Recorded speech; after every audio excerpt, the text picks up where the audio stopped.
નમસ્કાર ખેડૂત મિત્રો, ખોડલ પ્રાકૃતિક ખેતીમાં તમારું સ્વાગત કરું છું. હું છું જસુભા, ગામ સોંદડી, તાલુકો ઉના, જિલ્લો ગીર સોમનાથ.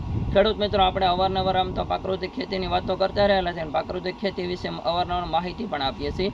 તો હું તો ઘણા વર્ષોથી પ્રાકૃતિક ખેતી કરું છું, પણ અન્ય ખેડૂતો પણ પ્રાકૃતિક ખેતી તરફ વળે તેવા આપણે પ્રયત્ન કરતા રહેલા છીએ. તો આપણે પ્રાકૃતિક ખેતીમાં વપરાતા આયામોનો જીવામૃત, ઘનજીવામૃત, આ મુખ્ય બે પાયાની વાતો છે કે જીવામૃતને ઘનજીવામૃત જો આપણે ખેતીમાં આપીશું તો આપણી ખેતીમાં આપણી જમીન તો ફળદ્રુપ બનશે, સાથે સાથે આપણી જમીન જીવિત થશે, આપણી જમીનમાં ઉત્પાદન વધશે અને ખર્ચમાં ધીમે ધીમે ઘટાડો થશે. તો ખેડૂત મિત્રો, આપણે આ બીઆરસી સેન્ટર મને આત્મા ગીર સોમનાથ તરફથી મળેલું છે. તો આ બીઆરસી સેન્ટરના માધ્યમથી હું છે ને જીવામૃત મારા ખેતરમાં તો ઉપયોગ કરું છું, પણ સાથે સાથે જીવામૃતનું વેચાણ પણ કરું છું. તો ખેડૂત ભાઈ, આપણને 2000 લીટરનો જીવામૃતનો ઓર્ડર મળેલો હતો, આજે તે જીવામૃત લેવા આવ્યા છે.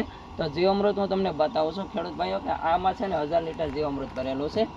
ત્યાર પછી આપણે આ જે બાજુમાં જે બેરલો છે એમાં જીવામૃત ભરેલા છે.